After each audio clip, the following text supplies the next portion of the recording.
A sterile millionaire can't believe it. When a humble country girl saves his life and gives him what he always wanted. Before we dive into this incredible story of fate, heartbreak, and miracles, do us a huge favor and hit that like button to support our channel. And make sure you're subscribed so you never miss an emotional roller coaster like this one. Thank you. The roar of the V8 engine was a feral scream against the serene morning silence of Napa Valley. Inside the gleaming black Aston Martin, Ethan Cole barely heard it. The only sound that registered was the venomous echo of his ex-wife's final words, words that had become the relentless soundtrack to his hollow existence. "You will never be a father, Ethan. You are a failure, a dead end." His knuckles were white on the leather-wrapped steering wheel. Miles of pristine vineyards, bathed in the golden California sunrise, blurred into a meaningless green and gold smear on either side of the winding country road. This sprawling estate, the envy of the wine-making world, his ancestral home, felt less like a paradise and more like a gilded cage, a constant, beautiful reminder of the one thing his fortune couldn't buy: a legacy. The memory, sharp and cruel, made his foot press harder on the accelerator. 100, 110, 120 miles per hour. The speedometer was climbing, but he was going nowhere, just racing from a ghost. That's why he didn't see it until it was far too late. The massive, ancient oak tree that had fallen across the road during a storm the night before. A final, unmovable obstacle. What do you think drives a person to such a point of reckless despair? Share your thoughts in the comments below. The impact wasn't a sound.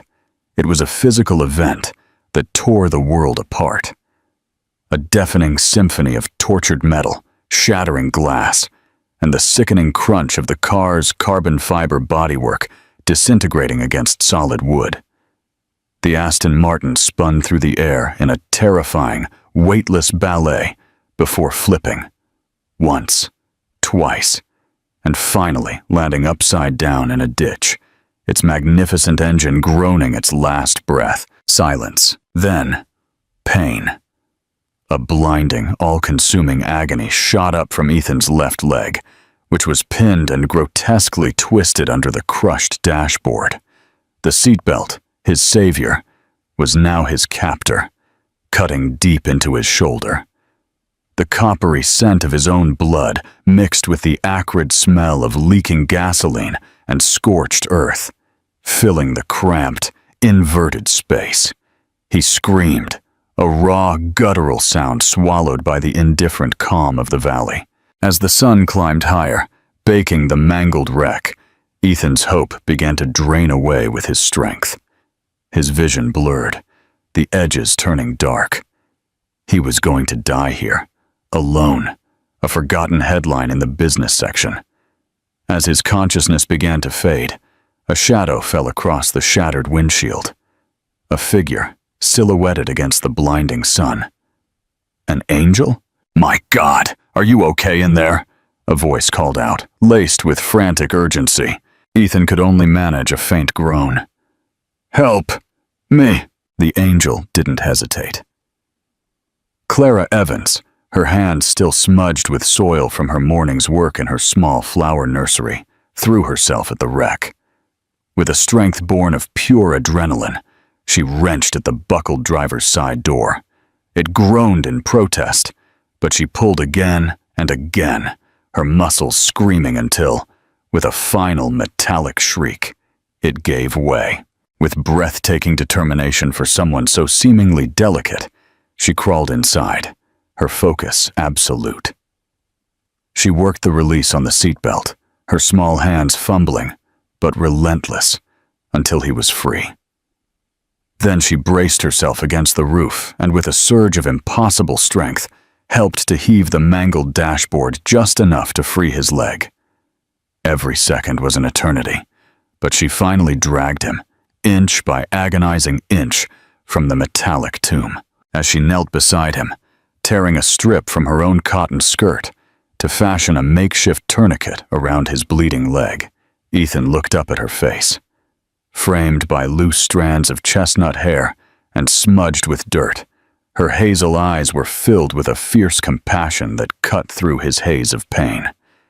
It was the urgency, the courage, the sheer, unhesitating humanity in her that captivated him, even as he teetered on the brink of unconsciousness. "Stay with me, okay? I'm going for help," she said, her voice a lifeline. He managed to grab her hand, his grip surprisingly strong.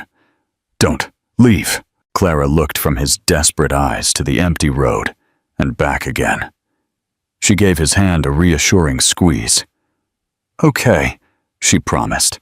"I'll stay, but we need help, and we need it now." Waving her arms frantically, she flagged down a farm tractor chugging along in the distance. Within what felt like a lifetime, Ethan was being carefully loaded into an ambulance, the piercing wail of its siren finally breaking the valley's peace. As they sped away towards Queen of the Valley Medical Center, the last thing he saw was the face of the woman who had pulled him from the jaws of death. He didn't know her name, but he knew, with a certainty that defied logic, that destiny had just violently intervened in his life.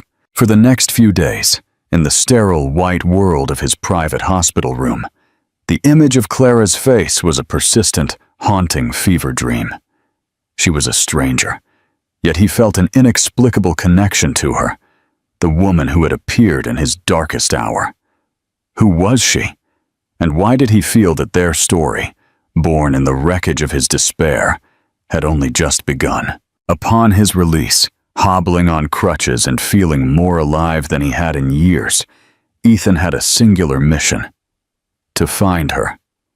One of his vineyard foremen, a lifelong local, recognized his description instantly. "Ah, you mean Clara Evans," he said. "Poor girl. A widow. Lives in that little cottage over by Miller Creek. Sells the most beautiful flowers at the farmer's market on Saturdays. Keeps to herself, mostly." When Ethan finally arrived at her small, rustic cottage, the scene that greeted him stole his breath. He found her there, kneeling in a sprawling garden of vibrant, fragrant orchids, her hands covered in rich, dark earth, her face illuminated by the soft glow of the late afternoon sun. She was a part of this place, as natural and beautiful as the flowers she nurtured. "Clara!" he called out, his voice hoarse with emotion. She looked up, startled, wiping her hands on her apron. A look of recognition, then concern, washed over her face. "Ethan! You're okay." "I'm okay because of you," he said, taking a slow, deliberate step forward. He paused, leaning on his crutch, his eyes locking with hers. "I had to thank you. I can't just forget that you risked your life for me." Clara offered a small, hesitant smile, but a shadow flickered in her eyes, a hint of a sorrow he couldn't yet understand. "You don't need to thank me, Ethan. Just live. That's enough." Her simple, profound words struck him. For years, he had merely existed, going through the motions of a life defined by wealth and status. But he hadn't truly lived. "It's not just gratitude, Clara," he pressed, taking another step. "I felt like I needed to see you again. Could we maybe talk? I promise I won't take up much of your time." She studied him for a long moment, her gaze searching. What did she see? A broken man? A rich man looking to pay a debt? Finally, with a small sigh, she gestured toward her cottage. "All right," she said softly. "Come in. I was just about to make some tea. It helps calm the nerves." He followed her into the simple home, where the air was filled with the scent of fresh brewed herbal tea and drying flowers hanging from the rafters. She led him to a rustic wooden chair at her small kitchen table. "How's the leg?" she asked, her voice filled with genuine concern, as she poured steaming tea into two mismatched ceramic mugs. "Improving. It still hurts like hell, but I'll survive," he said, trying to make light of it. "Thanks to you." As she brought the mugs to the table, her eyes fell on the bulky dressing beneath his pant leg. "Can I take a look, just to make sure it's not getting infected?" He nodded, surprised again by her gentle, take-charge nature. She knelt before him, her touch delicate, but sure as she inspected the wound. "It's healing well. You're taking good care of it." As she returned to her seat, he took a sip of the tea, the warmth spreading through him like a balm. "Clara, I don't think you have any idea what you did for me out there. I want you to know, if you ever need anything at all, I'm here for you." She looked away, a familiar discomfort settling over her features. "I didn't do anything special, Ethan. And believe me, there are more important things in the world." "Like what?" he asked, intrigued. Clara hesitated, choosing her words carefully. "Some things are just complicated. Not everything can be fixed with money or grand gestures." Ethan saw that shadow in her eyes again, a deep-seated sadness that he couldn't comprehend. Before he could press further, she stood abruptly. "But enough about that. Drink your tea. It will help you rest." He nodded, but as he sat in her quiet, fragrant kitchen, he knew that this woman held secrets. Something in her gaze, in her carefully chosen words, captivated him, and he felt, with a growing certainty, that he had to uncover the story behind the woman who had saved his life. The silence in the small kitchen was thick with unspoken words as Ethan held the warm mug of tea.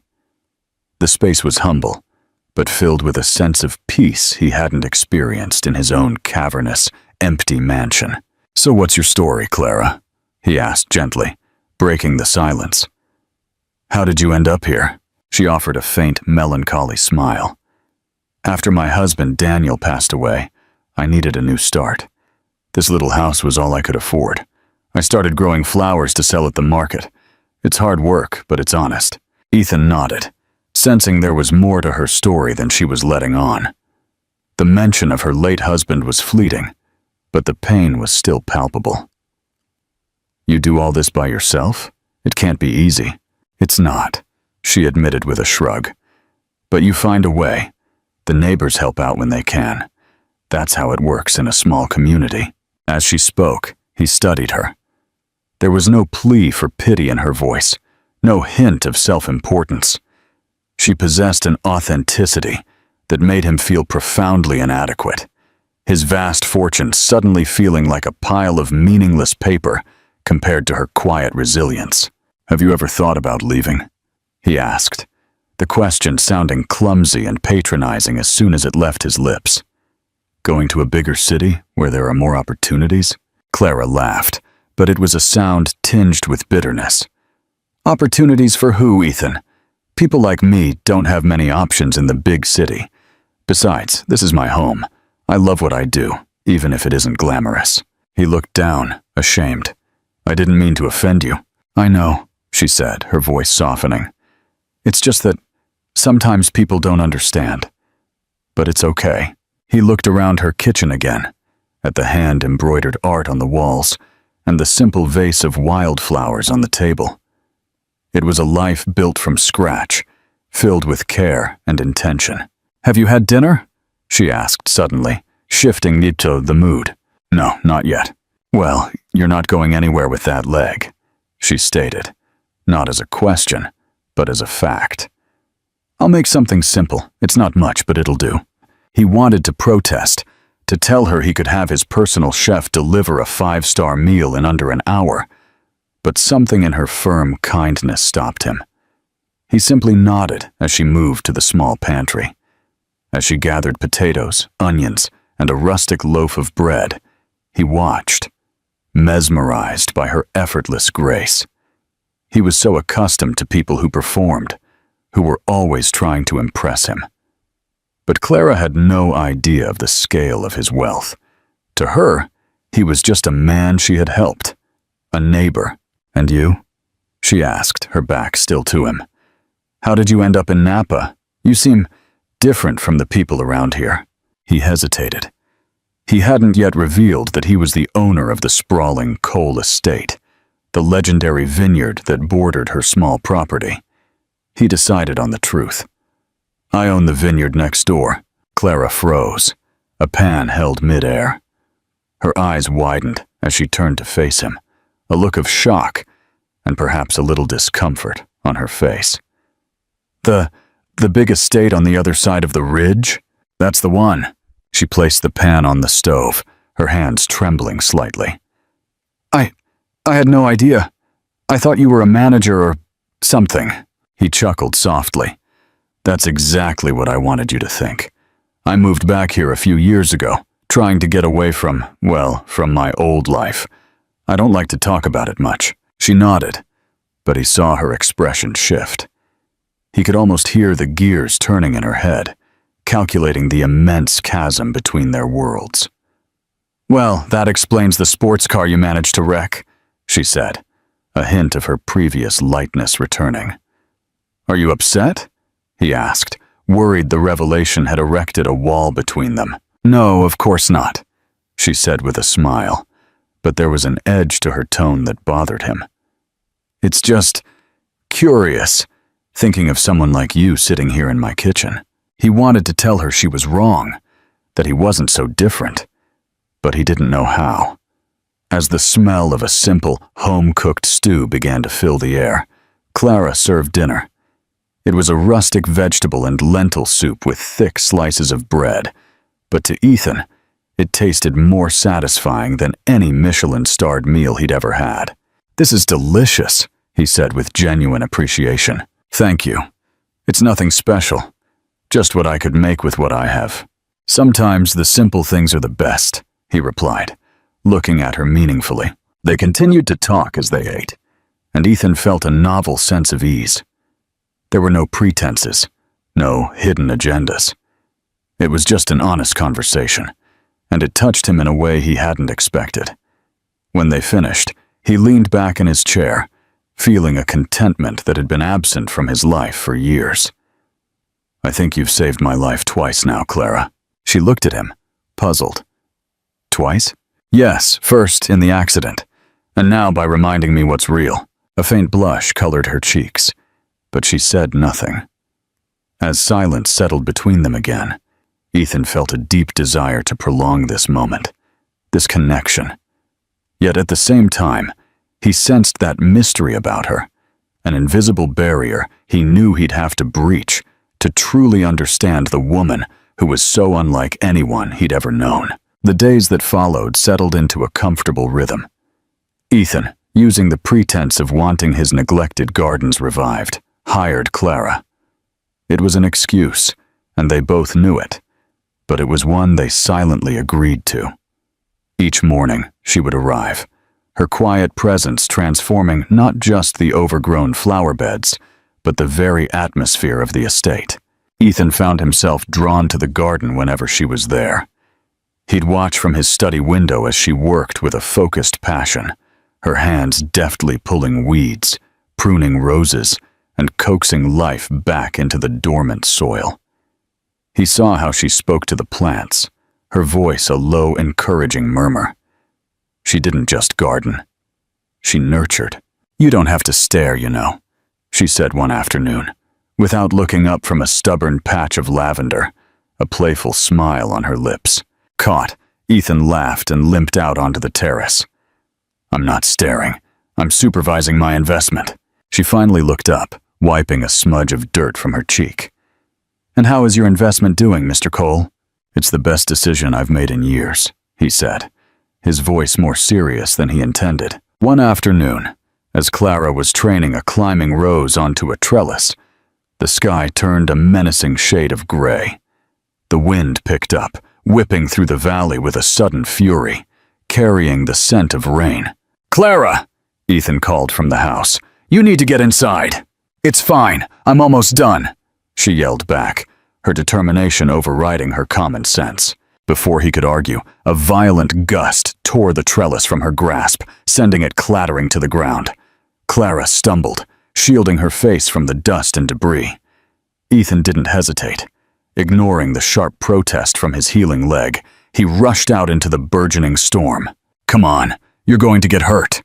He grabbed her hand, his touch sending an unexpected jolt through them both, and pulled her toward the safety of the house just as the heavens opened up. They collapsed inside, soaked and breathless, the sound of the torrential rain drumming against the roof. Clara was shivering slightly, and Ethan's protective instincts took over. "I'll get you a towel," he said, his voice laced with concern. He returned a moment later and lit the grand fireplace in the living room.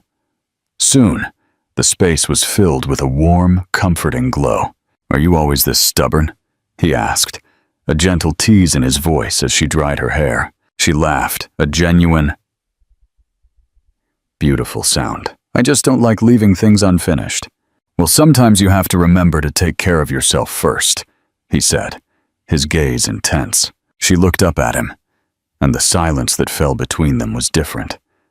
It was charged, filled with an unspoken energy. "Why are you doing all this, Ethan?" she asked suddenly, her voice barely a whisper. "Hiring me for the garden, spending all this time with me. It doesn't make sense for someone like you." He took a step closer, the firelight dancing in his eyes. "Because I want to be near you, Clara," he confessed, the truth feeling both terrifying and liberating. "Because you remind me of what's real and what's important. And to be honest, being with you is the only thing that's made any sense at all lately." She was silent, her eyes wide with a mixture of shock and something else he couldn't quite decipher. "My life is complicated, you know," she said finally. "Everyone's life is complicated, Clara. Not like mine," she insisted, a deep sadness coloring her words. "I have limits, things I can't change." "I'm not asking you to change anything," he said, taking another step closer. "I just want you to know that I'm here, if you need me." She looked at him then, truly looked at him, as if trying to decide if she could trust him. "You don't know what you're getting into." "Maybe not," he admitted softly, "but I think it's worth finding out." That night, the storm trapped Clara at the estate. After a simple dinner, they prepared together, a task that felt more intimate than any of the lavish dates of his past. They sat by the fire. He finally told her everything about Isabel, the cold diagnosis of his infertility, and the brutal way his marriage had dissolved, leaving him feeling like a hollow shell of a man. "She made it clear that I wasn't enough," he confessed, the old wound feeling raw.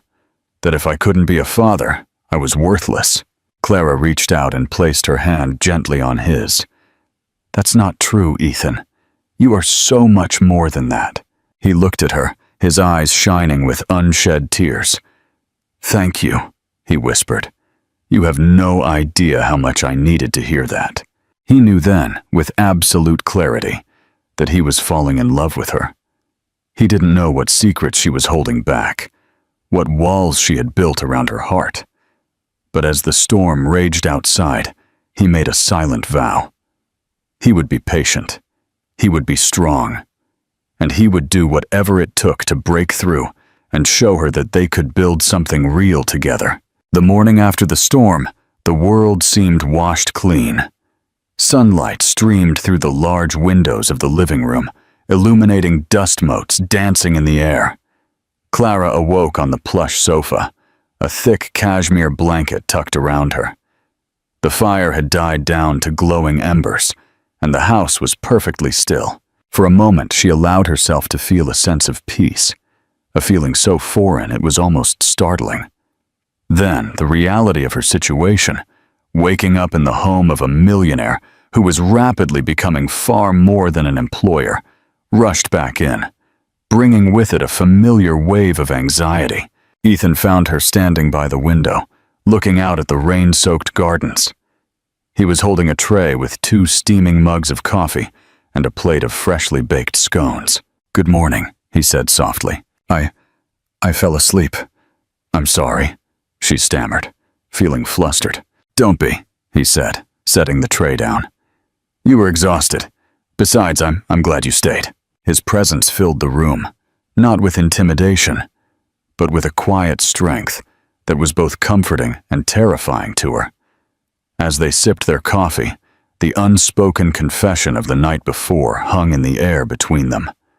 Clara knew she couldn't keep her own secrets locked away if she was going to let this man into her life, no matter how much it scared her.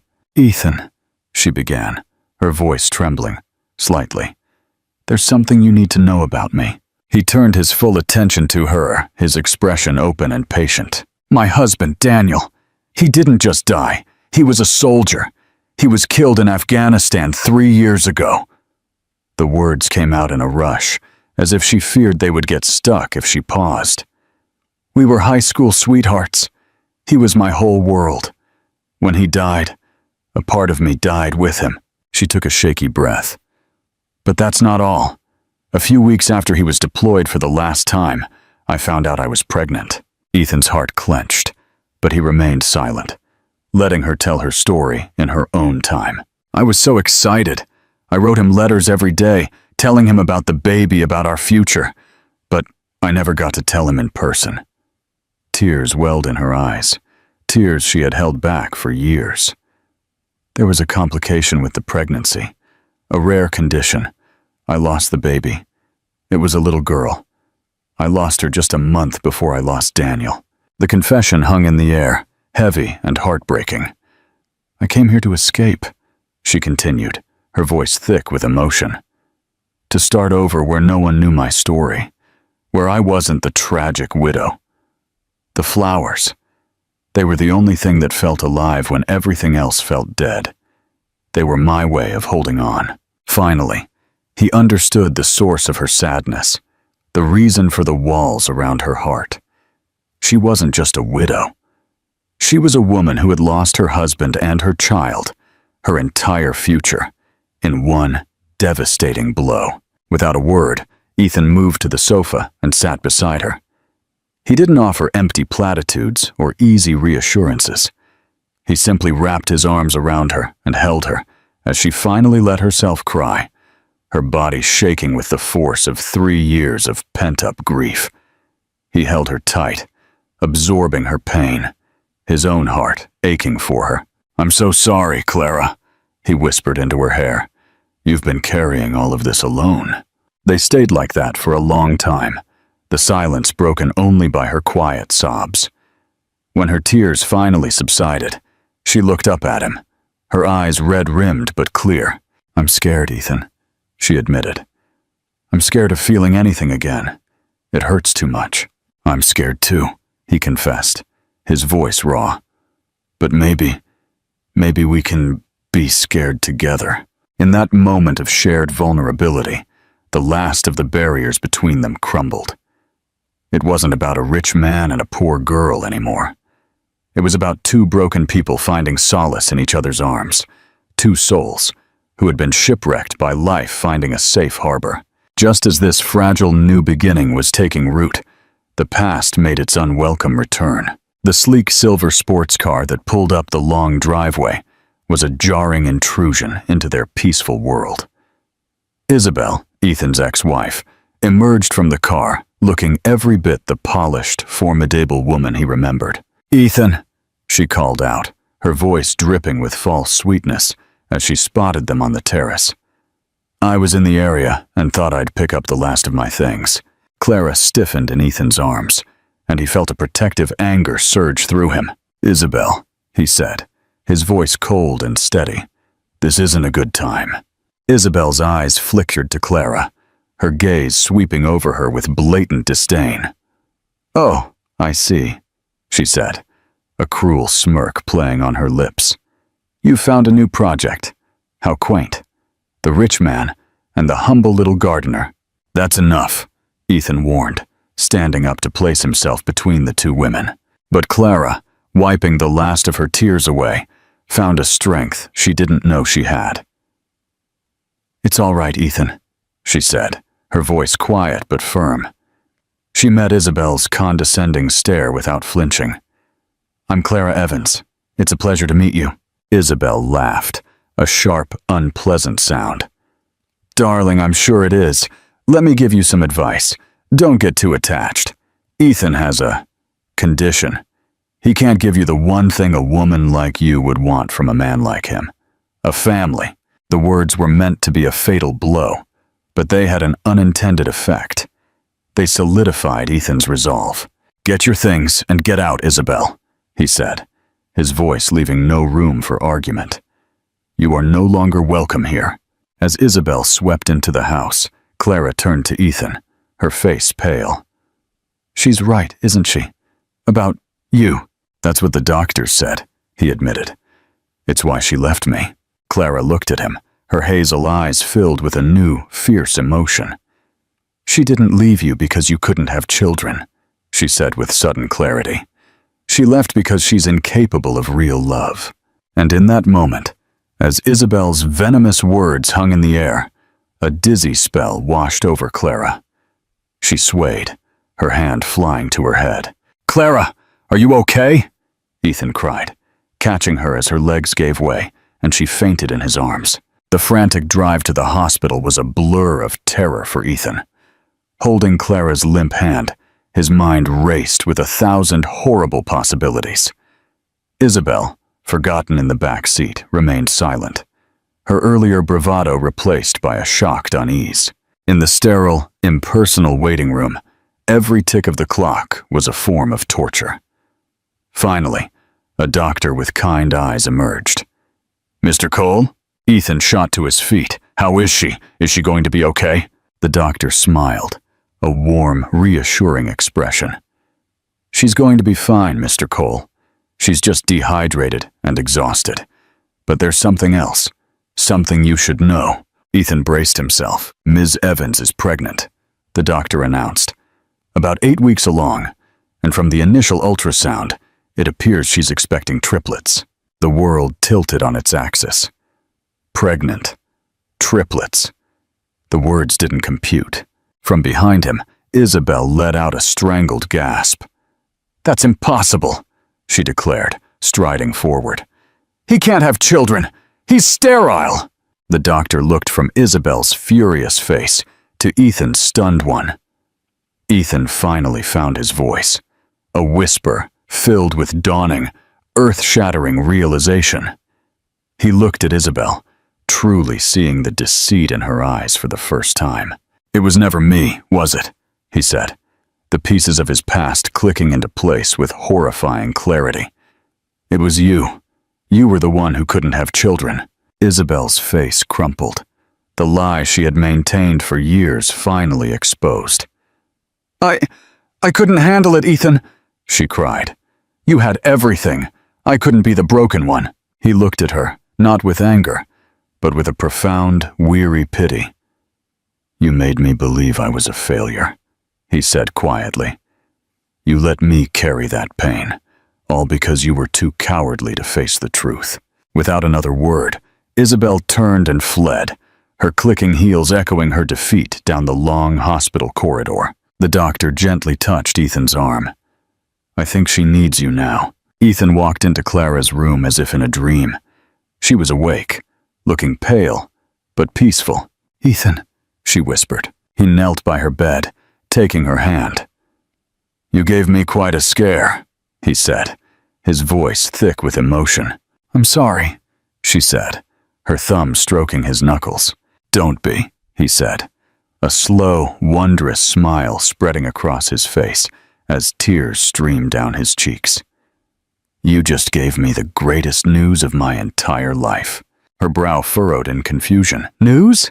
He laughed, a sound of pure, unadulterated joy. "You're pregnant, Clara, and not just with one baby. We're having triplets." Her eyes widened, her hand flying to her mouth as tears of shock and happiness filled her eyes. "What? Triplets?" "3 of them," he confirmed, pressing her hand to his lips. "You're carrying 3 little miracles, Clara." "Oh, Ethan," she sobbed, pulling him into a fierce embrace. "I was so scared. But now I feel like everything is going to be all right." "It will be," he promised, holding her tight, feeling the profound shift in his universe. "Because we're in this together, and no matter what comes next, we'll face it." In that hospital room, Surrounded by the beeps and hums of machines, they made a silent promise to never let the ghosts of the past or the judgment of the world define them. As Ethan leaned in to kiss her, it felt as though all the pain and loneliness they had endured had led them to this perfect, miraculous moment. A new life, a new vintage was beginning for them. Richer, fuller, and more beautiful than anything Ethan Cole could have ever imagined. The love that blossomed so unexpectedly in the heart of Napa Valley became the foundation of a family built not on wealth or status, but on resilience, truth, and second chances. Ethan, who once believed he was cursed to a life without heirs, discovered that his greatest legacy wouldn't be his vineyards, but the 3 beautiful children he raised with the woman who saved him in every way that a person can be saved. Clara, who thought her heart was buried with her past, learned that love could grow again, stronger and more vibrant than before, even in the most wounded soil. Their story serves as a powerful reminder that our deepest pains can often lead to our greatest joys, and that the family we are destined for is not always the one we plan, but the one that finds us when we need it most. True wealth is not what we own, but who we have to love. And sometimes, the most devastating crash is the very thing that sets us on the right path. If this story touched your heart, please share it with someone you love, and don't forget to subscribe to our channel for more incredible tales that will warm your soul. Thank you for being with us, and we'll see you in the next story.